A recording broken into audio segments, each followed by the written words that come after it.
자, 오늘은 무슨 날이죠? 현충일입니다. 사람들에게 물었습니다. 현충일이 왜 좋은가? 가장 많이 나온 대답이 뭘까요? 여러분들이 대답하신 쉬는 날, 노는 날로 가장 많이 대답을 나오는데요. 어떻게 오늘 잘 노셨나요? 잘 쉬셨나요? 근데 놀고 쉬다 보면 문득 이런 생각이 듭니다. 좀 깊이 생각하면 우리가 오늘 나라와 민족이 있기까지, 또 오늘 하루 우리가 쉬기까지는 이 나라와 민족을 위해서 헌신과 순국한 그런 이들의 있음에 대한 감사를 가지게 되는 줄로 믿습니다. 만약에 우리나라에 그런 분들이, 순국하신 분들이 안 계셨다면 아마 지금의 대한민국은 없었을 것이거나 아니면 무척 살기 힘든, 더 후퇴하는 그런 나라가 되지 않았을까 생각하는데요. 우리나라 사람들이 가장 존경하고 위대한 사람을 뽑으라 그러면 단연 두 사람이 항상 이름에 거론됩니다. 여러분 아시는 이름들입니다. 누구죠? 세종대왕과 또 한 분은 이순신 장군입니다. 항상 이 두 분은 최고의 민족에 존경하는 분으로 그렇게 이제 뽑히는데요. 자, 이 두 사람의 업적과 리더십은 너무나 위대하고 또 그런가 하면 너무나 또 독특한 서로 다름이 있습니다. 세종대왕은 여러분 아시다시피 뭘 창제하셨나요? 한글을 창제하셨습니다.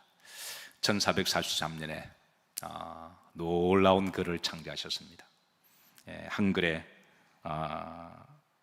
글씨가 이제 많은 사람들에게 알려지면서 전 세계의 학자들이 감탄을 하고 놀라워합니다.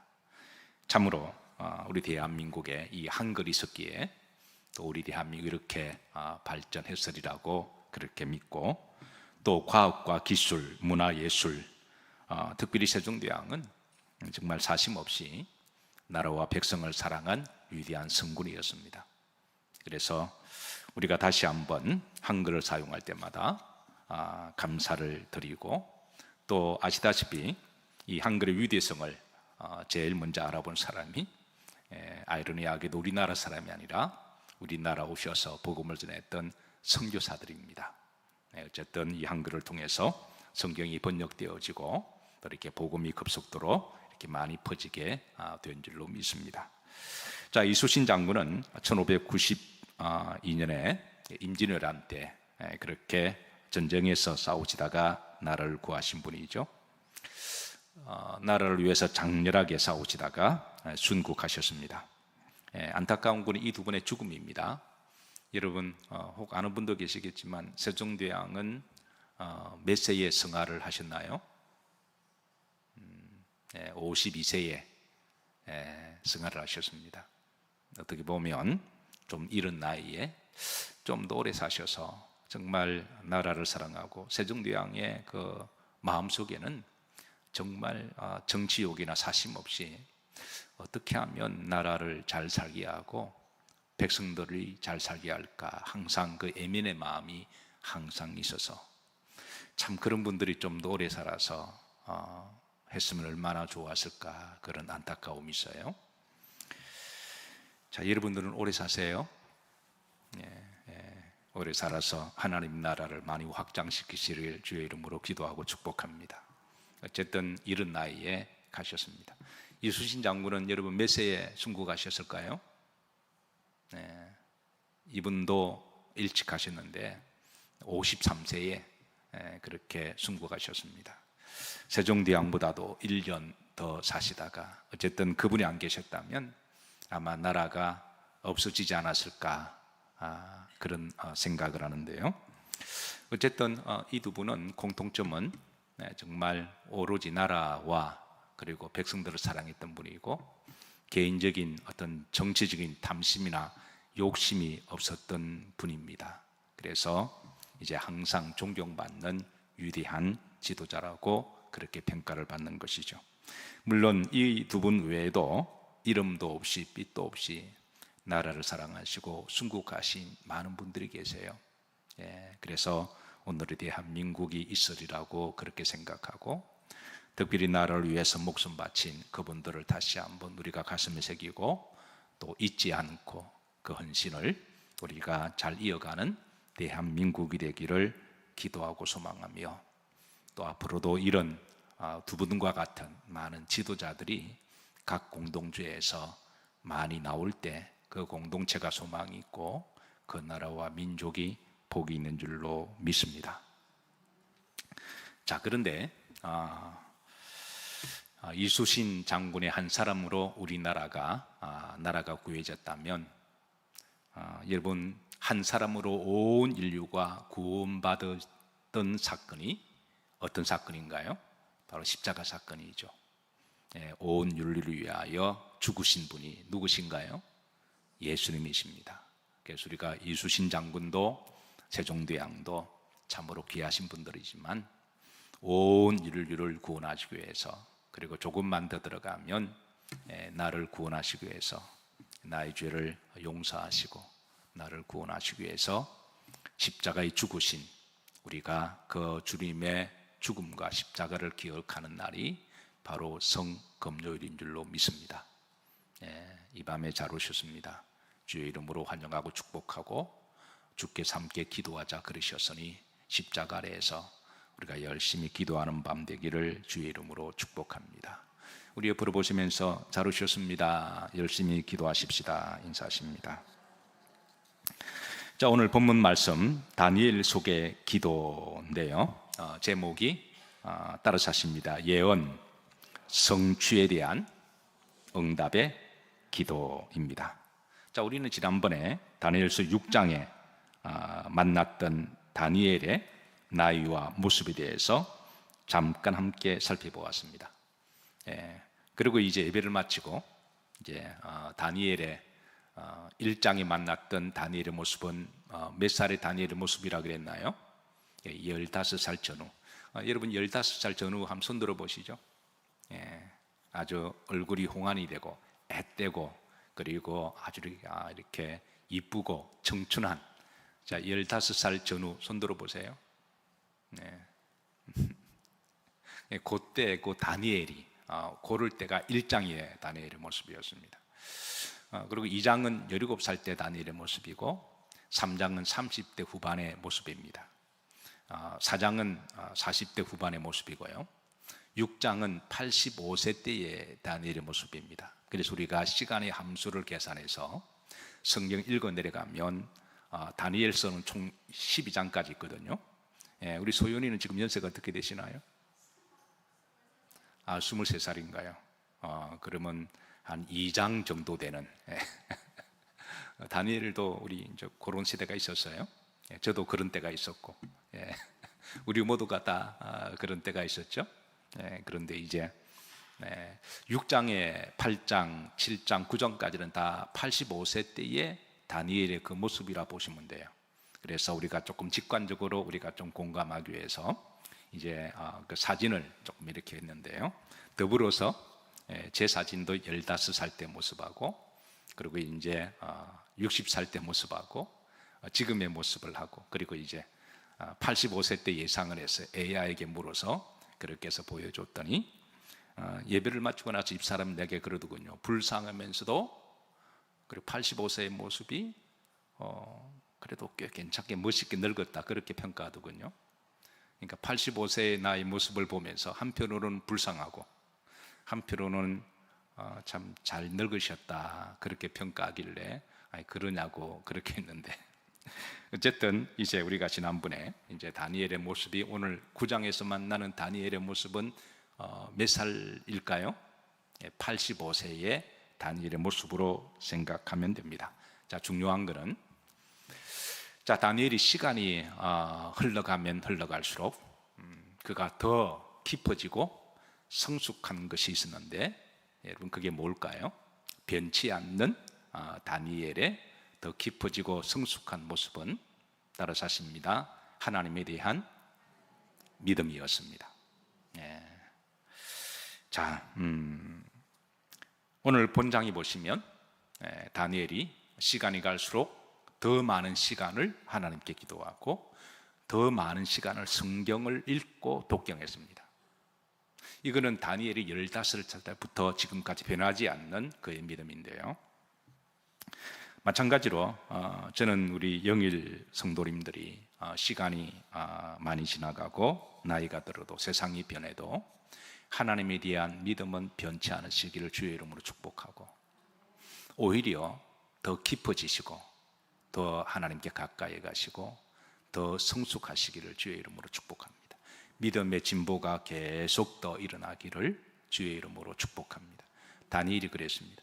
지난번에 그 시간의 함수 공식을 말씀을 드렸습니다. 여러분 잘 알다시피 수리에 대해서 관심 있는 분은 함수의 공식이 아시지만 따라서 하시죠. F 가로 열고, 따라서 하십니다. 가로 열고, X 가로 닫고, 이꼬르 고정값, 그게 함수의 법칙이죠. 그러니까 F라고 하는 것은 주어지는 기본수라고 한다면, X는 이제 그 다음으로 주는 수값이죠. 근데 신기한 것은 이제 주어지는 값에다가 이제 더해지는 어떤 값이 들어오더라도 함수의 법칙은 값이 고정값이 나오잖아요. 뭘 넣어도 변치 않는 고정값이 나오는 참 신비한 그런 공식인데요. 자, 이 함수를 잘 이용해서 만든 기계가 바로 여러분 음료수 자판기잖아요.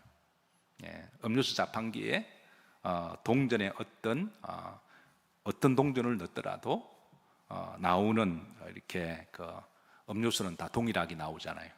음료수 종류가 달라도 그 함수의 값은 고정적으로, 그래서 함수를 만들어서 만든 게 우리가 먹는 커피 자판기라든가, 그리고 이제 음료수 자판기가 바로 거기서 나오는 거잖아요. 제가 뭘 말씀드리고 싶냐면 영적인 함수의 법칙이 있다라는 거예요. 자, 주어지는 고정값 우리가 다 우리 기본값입니다. 다니엘이라고 하는 그 다니엘은 이제 주어지는 숫자라고 한다면 이제 세월이 이제 또 2차로 주어지는 값이죠. 그러니까 다니엘도 시간을 따라 변합니다. 이제 외모도 변하고, 그리고 이제 건강도 변하고, 얼굴도 변하고, 그게 우리는 다 변합니다. 그리고 주어지는 세상의 fx 값도, 세상의 값도, 시도도 변하고, 그리고 이제 시간도 변하고. 근데 결론은 다니엘에게 항상 하나님에 대한 믿음은 고정값이 나왔다라는 거예요. 우리도 그렇습니다. 우리도 다 변합니다. 우리도 건강이 영원하지도 않고, 나이도 그렇고 이제 변해갑니다. 그리고 세상도 우리가 같이 맞닥뜨리면서 같이 세상과 함께 가죠. 10년이면 뭐도 변한다고요? 강상도 변하는데, 근데 항상 변치 않는 분은 하나님이시고, 그래서 우리의 믿음이 항상 하나님에 대한 믿음이 여러분 고정값으로 변하지 않으시기를 주의 이름으로 축복합니다. 다니엘이 그랬다는 거예요. 다니엘은 우리 연세가 들어갈수록 더 믿음으로 하나님에 대한 믿음이 깊어지고, 또 기도하는 시간이 더 많아졌고, 그의 기도가 더 깊어졌고, 그리고 하나님 말씀을 읽는 게 더 깊어지는 그런 믿음으로 오늘의 우리의 9장의 모습을 보게 되는데요. 자, 다니엘 오늘 9장 말씀을 읽다가 이제 더 하나님 앞에 간절한 기도를 하게 돼요. 자, 그게 이제 다니엘 9장 1절입니다. 자, 여기 보시면, 자, 다 같이 한번 합독하도록 합니다. 메대 족속 아하수엘의 아들 다리오가 갈대아 나라 왕으로 시험을 받던 첫 해에 그랬습니다. 자, 다니엘이 오늘 3절 4절에 보면 하나님 앞에 아주 간절하게 기도하기로 결심하는데요. 그러니까 무엇 때문에 기도를 하게 되냐면 하나님의 말씀을 읽다가 그렇게 기도를 하게 됩니다.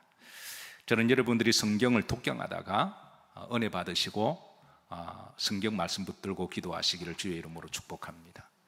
우리 기독교의 영성 중에 수도원의 영성이 있습니다.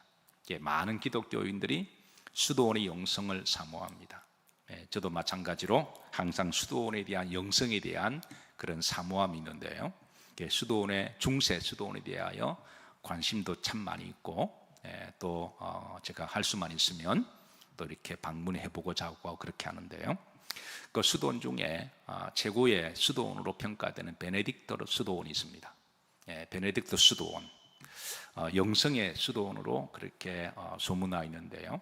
많은 사람들이 세속에 찌들어 있다가 세속화 되었을 때 그 베네딕토 수도원에 가서 베네딕토 수도원에서 그렇게 운영되어지는 그런 영성의 그런 이제 시간을 보내고 다시 영성을 회복하는 그런 지금도 그 명맥을 이어져 내려오고 있는데요. 그래서 베네딕토 수도원에 들어가면 여러분 그쪽에서 어떤 영성을 하게 하냐면 제일 중요한 게 한번 따라서 하시죠. 렉시오 디비나. 이게 베네딕토 수도원의 영성의 최고의 영성 훈련 방법이 바로 렉시오 디비나라고 하는 훈련을 합니다. 그 수도원 가면 다 그걸 해야 돼요. 주로 거의 그것만 합니다. 그거 하고 남은 시간에 노동하고 뭐 거의 그것만 해요. 그럼 렉시오 디비나가 뭐냐면 렉시오는 따라서 합니다. 읽다라는 말입니다. 읽다. 따라서 읽다. 디비나는 뭘까요? 하나님의 거룩한 말씀을 이야기합니다. 그러니까 베네딕토 수도리 영성의 핵은 뭘 하냐면 하나님 말씀을 계속 읽어요. 읽다가 은혜 받으면 그 말씀 붙들고 기도해요. 그리고 또 말씀을 읽습니다. 은혜 받으면 또 그게 영성입니다. 우리가 흔히 이제 기도 이야기하면 의외로 많은 사람들이 내 생각을 가지고 기도하잖아요. 내가 이루고 싶은 뜻을 이루어지기를 기도하잖아요. 내가 주로 요구하잖아요. 하나님께 뭐 해달라고 자꾸 요구하고 하나님 이거 달라 그러고 저거 달라 그러고 이거 고쳐달라 그러고 이거 풀어달라 그러고 그러니까 그런 기도가 대부분 보면 하나님의 뜻과 관계없는 자기와 자기 뜻을 위한 기도가 대부분입니다. 물론 하나님 우리 형편을 아시고 그것도 들으시고 긍휼히 여겨주시는데 하나님 우리가 어떤 기도를 원하시냐면 주께서 가르쳐주신 기도가 뜻이 하늘에 이루어온 것처럼 어디에도 이루어지이다. 그게 주기도 가르쳐준 첫 번째 기도 제목이잖아요. 그러니까 이 땅에 하나님의 뜻이 이루어지기를 원하는 기도. 그래서 하나님의 뜻이 말씀 속에 있으니까 그래서 하나님의 뜻을 우리가 어떻게 발견하냐면 말씀을 읽고 우리가 말씀대로 살고 순종하면 하나님 나라가 이루어지잖아요. 그러니까 기도가 말씀 읽고 그 말씀이 이루어지기를 기도하는 게 바로 렉시오 디비나입니다. 그러니까 한국 사람들의 대부분의 기도는 파고 들어가 보면 다 자기 중심적인 기도가 의외로 많습니다. 그러니까 자기도 모르게 이기적인 기도가 되는 거예요. 하나님은 나만 사랑하시고 내 기도는 들어주셔야 되고 나는 무조건 축복을 받아야 되고 이게 다 자기 중심적인 기도인 거예요. 물론 그 기도가 나쁘다라는 게 아닌데 그런데 영성의 기도는 내 뜻보다도 하나님의 뜻이 이루어지기를 기도하는 기도. 그러니까 하나님 뜻이 이루어지면 하나님 우리도 축복을 하시거든요. 그 하나님 뜻을 말씀을 읽다가 이제 독경하다가 그 말씀이 이루어지길 하는 기도가 바로 수도원의 영성의 기도입니다. 저는 우리 영열교회의 기도가 그런 기도가 되기를 주의 이름으로 축복합니다. 그리고 여러분의 개인의 기도는 맨 마지막에 하셔도 괜찮아요. 우선의 기도가 바로 그런 기도. 오늘 다니엘이 이제 나이가 들어갈수록 이제 그가 더욱더 하나님 말씀 읽는 시간이 더 많아졌고 하나님께 기도하는 기도가 더 많아졌고 그의 기도가 더 깊어졌고 여러분 우리가 한 시대를 살아가면서 이렇게 우리가 나이를 먹는다고 하는 게 참 멋있고 복된 일이 아닐까요? 그렇게 하다가 다니엘이 예레미야를 통하여 놀라운 하나님의 말씀을 발견합니다. 그리고 그 하나님의 뜻이 이루어진 것을 이제 확인하고 하나님 앞에 기도하게 되는데요. 자, 우선 이제 9장 1절은 이렇게 1절에 보면 이렇게 세 가지 정보를 줍니다. 첫 번째 메대 족속입니다. 그러니까 이제 페르시아를 이야기하죠. 페르시아 제국의 계명전의 이름은 메대라는 나라였으니까 역사적으로 이제 페르시아 제국 시대의 두 번째 왕의 이름은 다리오가 나옵니다.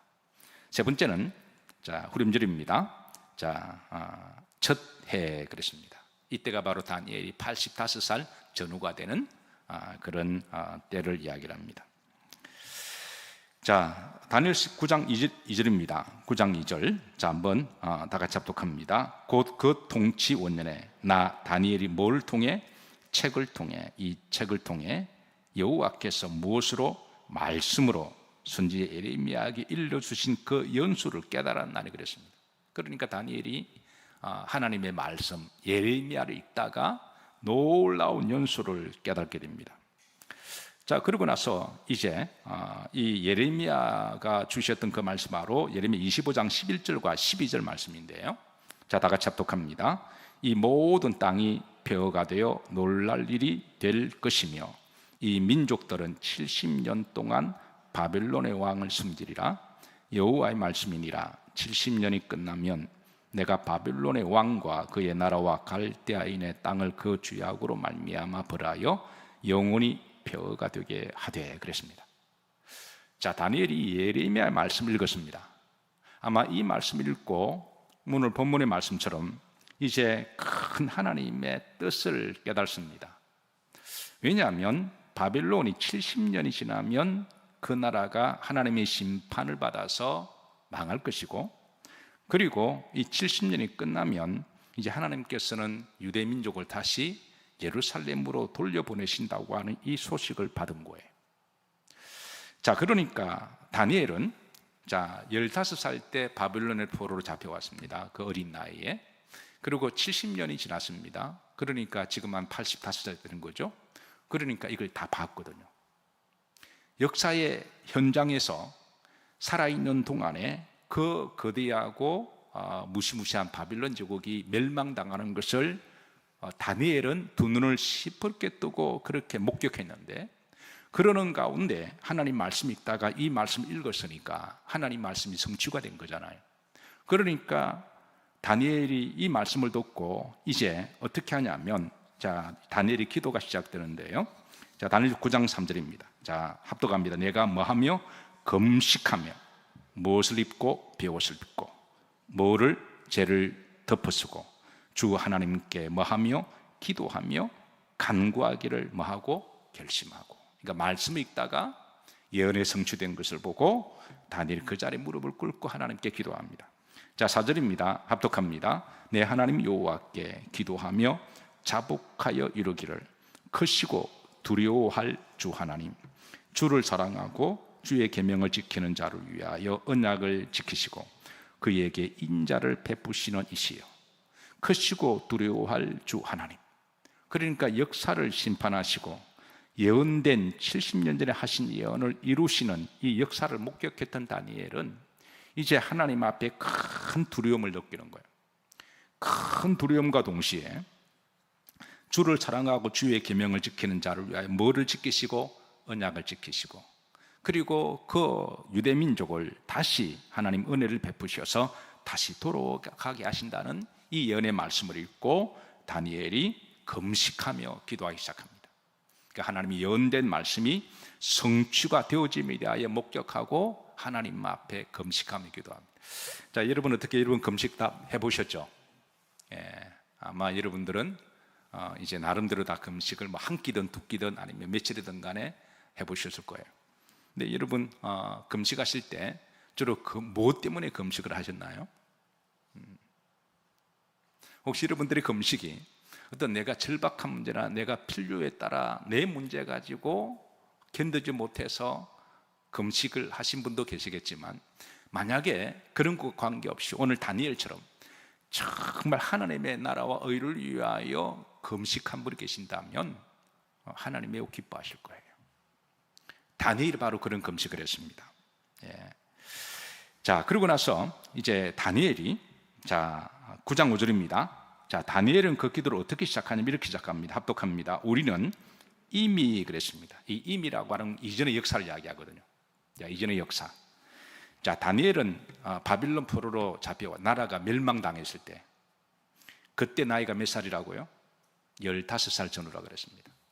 우리가 다니엘서를 보면서 이 다니엘의 연도가 매우 중요한데요, 15살에 나라가 명하는 것을 봤습니다. 유대 민족이 망하고 바빌론 제국에서 멸망당하는 것을 어린 나이에 목격했습니다. 그 나이에 유대 민족이 왜 망하는지 다니엘은 알지 못해. 왜? 세상 물정도 모르고 역사도 모르고 나이도 어리고 지식도 없고 경험도 없고 뭐 그 나이에 세상을 보는 역사관이 뭐가 있을까요? 예, 제가 15살을 무시하는 게 아니겠지만 오늘 15살 언저리 주변에 있는 분들, 제가 여러분들 무시하는 건 아니지만 그 나이에 무슨 역사를 통찰하는 해안이 있을까요? 세계사를 볼 수 있는, 또 하나님의 영적인 통찰력, 하나님의 역사를 주관하시는 것을 그 나이에 알면 지가 얼마나 알까요?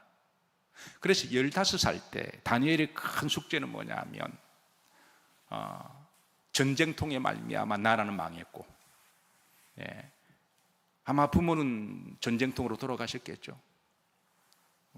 사랑하는 친구들 어떻게 된지는 모르고, 어쨌든 예루살렘에서 바빌론까지 한 2,000km가 되거든요.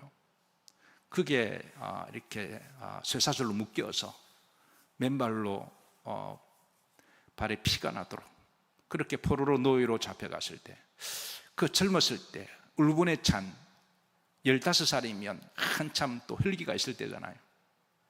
그때 어린 다니엘이 가졌던 마음속에 분노함도 있었겠고, 한편으로는 하나님 살아계시면 이럴 수가 있으신가요? 라는 그런 질문도 있었을 테고, 대체 세상이 왜 이래? 왜 유대민족이 망해서 하나님이 택하신 나라인데, 망할 수가 없는 나라인데 왜 망했을까?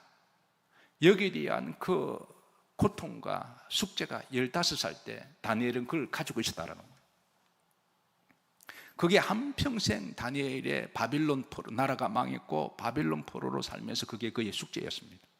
그 나이에 그때 뭘 알았을까요? 그 나이에.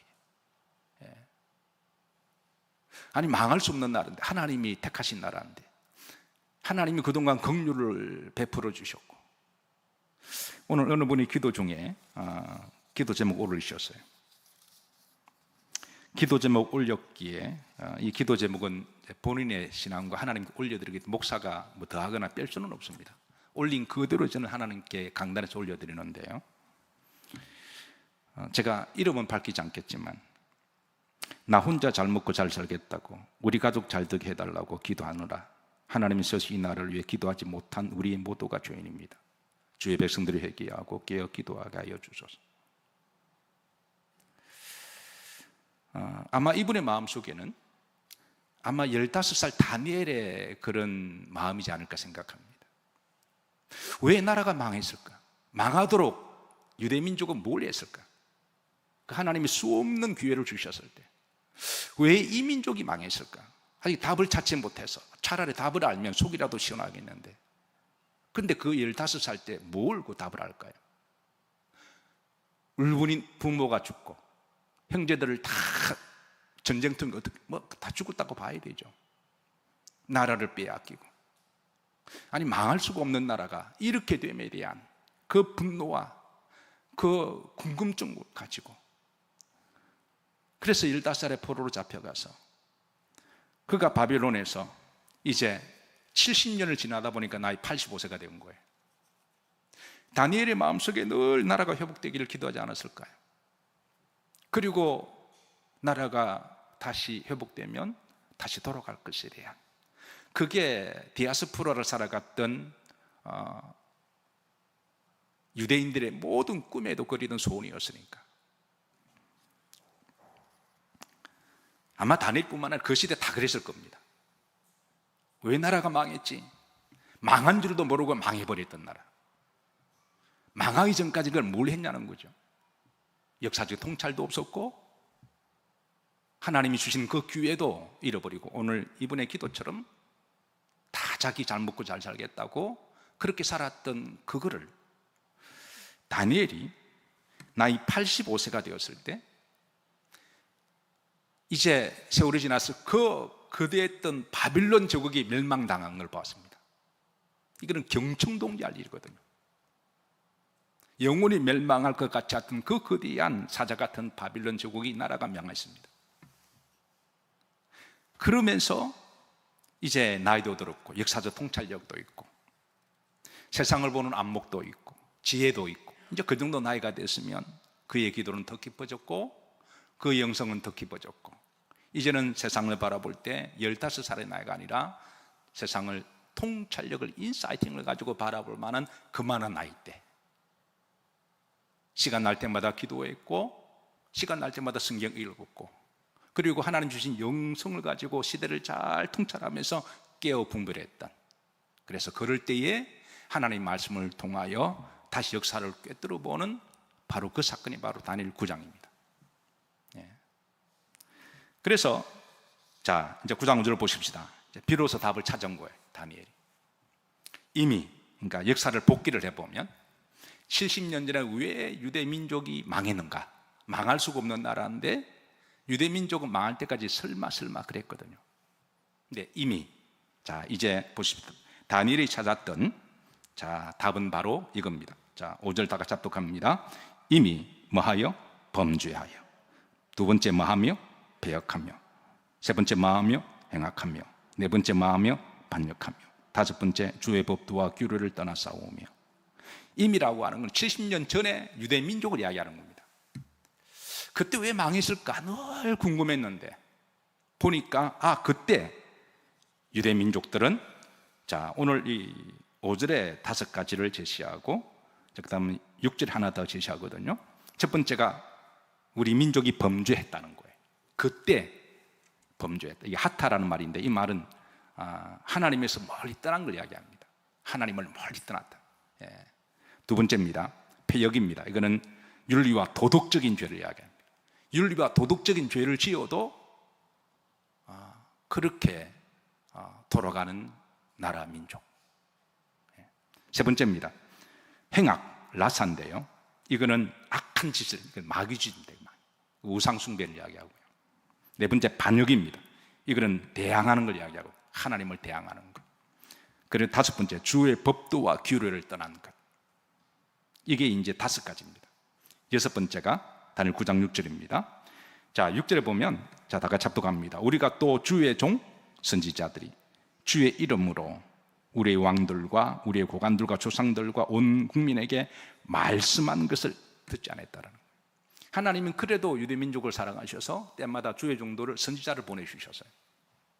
주의 종과 선지자를 통하여 말씀을 전해주셨는데 유대 민족은 안 들었다라는 거예요. 그러니까 하나님이 계속 보내주셨는데 계속 다 마귀외로 갔다는 거죠. 자, 그래서 9장 14절입니다. 이어서 다니엘은, 즉 하나님이 내린 결론은 이 민족을 바벨론으로 인하여 심판하시고 이 행하신 것이 모두 돌이켜보니까 공의롭다는 거예요. 공의롭다. 14절입니다. 중반절에 보시면 붉은 부분만 합독합니다. 하나님 여호와께서 행하시는 모든 일이 뭐로나? 다니엘은 15살 때는 하나님이 공정하지 못했다고 생각한 거예요. 하나님이 뭔가 불공평하다고 생각한 거예요. 왜 우리 민족을 이렇게 망하게 하셨는가? 사실 다니엘이 15살 때 그가 죄가 있으면 무슨 죄가 있을까요? 어린 나이인데. 근데 본인도 억울했을 거예요. 아니, 자기가 별로 죄 지은 것도 없는데. 그런데 지나고 보니까 하나님이 그렇게 하신 게 이게 공의로우셨구나. 이게 불공정한 게 아니라 이게 14절 전까지 우리가 쭉 보면 다니엘이 이거를 발견하고 하나님은 공의로우시다. 결국은 유대 민족이 망할 짓을 했다라는 것을 비로소 답을 찾습니다. 그리고 다니엘이 이제 마지막 기도를 이뤘습니다. 자, 이제 7번째입니다. 이 다니엘의 기도가, 말씀을 붙들고 하는 기도가, 자, 9장 9절입니다. 합독합니다. 주 우리 하나님께서 긍휼과 용서하심이 있사오니 이는 우리가 주께 배역함이었으며.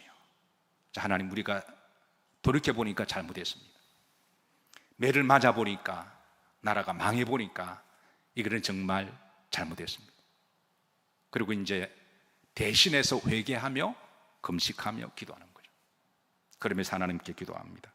그래도 하나님은 사랑의 하나님이시고 긍휼의 하나님이시고 용서하시는 하나님이시니 우리를 긍휼로 용서해 주시고 이 민족을 다시 돌아갈 수 있도록, 나라가 회복할 수 있도록 하나님께 기도합니다. 이 기도가 18절로 또 이어집니다. 자, 후림절입니다. 표시된 부분만 자, 다 같이 합독합니다. 주의 큰 긍휼을 의지하여 그랬습니다. 그러니까 다니엘은 이때부터 하나님의 큰 긍휼을 의지합니다. 19절입니다. 주여 들으소서, 주여 마소서, 용서하소서 그럽니다. 그래서 하나님께서 다시 한번 사랑으로 또 용서해 주시고 긍휼히 주시기를 그렇게 다니엘이 하나님께 기도하고, 아마 그렇게 기도한 것은 다니엘뿐만은 아니었을 거예요. 이름도 빛도 없이 많은 사람들이 하나님 앞에 그렇게 기도했을 것입니다. 분명한 것은 하나님이 다니엘의 기도를 들으셨습니다. 그리고 놀라운 일을 행하세요. 자, 어떤 일이냐면, 자, 에스라 1장 1절인데요. 자, 하나님이 이제 페르시아 왕 고레서 그 왕의 마음을 감동을 시켜서 하나님이 일하십니다. 자, 에스라 1장 1절까지 합독합니다. 바사 왕 고레스 원년에 여호와께서 예레미야 입을 통하여 하신 말씀을 이루게 하시려고 바사 왕 고레스 마음을 감동시키심에 그가 온 나라에 공포도 하고 조소도 내려 이루되 그랬습니다. 이게 바사 왕은 페르시아 제국을 이야기하죠. 페르시아 제국을 한자로 중국을 통해 성경이 번역될 때에 페르시아를 한자로 음력을 한 게 바사라고 기록되어 있어서 이제 우리 한국 사람들은 바삭을 좀 더 익숙하죠. 근데 원래 이제 페르시아를 이야기하죠. 자, 여기에 이제 고레스가 이제 왕이 되었을 때 이제 유대 백성들에게 고향으로 돌아가도 좋다라고 하는 칙령을 내리게 되는 사건을 말합니다. 이건 엄청난 사건인데요. 자, 여기에 자, 주어가, 중요한 것은 주어가 페르시아 제국의 고레스의 왕이 아니라 1절에 보시면 누가 주어인가요? 여호와라는 거예요. 고레스 왕의 마음을 감동시켜 주신 분이 누구시라고요? 하나님이 그의 마음을 감동을 시켜 주셨습니다. 그러자 고레스 왕이 마음이 움직여서 칙령을 내려서 이제 이스라엘 백성들에게 돌아가도 좋다라고 함으로 다시 유대 나라가 다시 회복이 되는 그런 엄청난 사건이 일어나는데, 이 모든 것을 다 목격한 사람 누구라고요? 다니엘입니다. 이미 그의 나이도 85 정도가 되면 이제 세상의 통찰력이나 영성이나 인격이나 믿음도 깊어졌고, 그래서 이제 이 모든 역사를 주관하시는 분은 누구시라고요? 하나님이시다. 이거를 온몸으로 본 거예요. 역사를 주관하시는 하나님이시고, 그리고 이 다니엘의 기도를 하나님이 받으시고 감동하시고, 뭐 다니엘뿐만 아니라 저는 그 시대에 신실한 다니엘만큼 하나님 앞에 나라와 민족을 위해서 기도한 이름도 없이 빛도 없는 많은 신실한 성도가 있었으리라고 그렇게 믿습니다. 그리고 하나님께서 이제 고레스 마음을 감동시켜 주신 것이죠.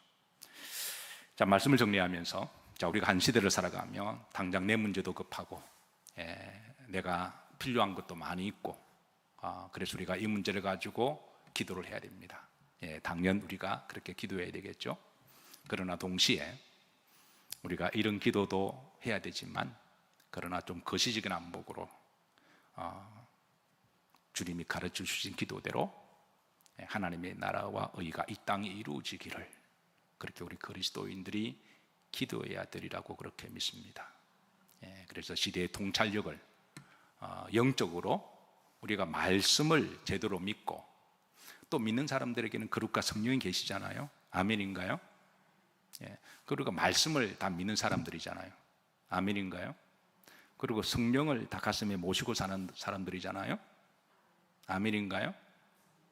그러면 여러분, 역사관이나 세상을 바라보는 통찰력이 다를 수가 없습니다. 만약 그게 다르다면 뭔가 잘못된 거겠죠. 우리가 올바로 믿는다면 우리가 좌도 아니고 우도 아니라 올바른, 우리가 어차피 우리는 다 천국 갈 사람들이잖아요.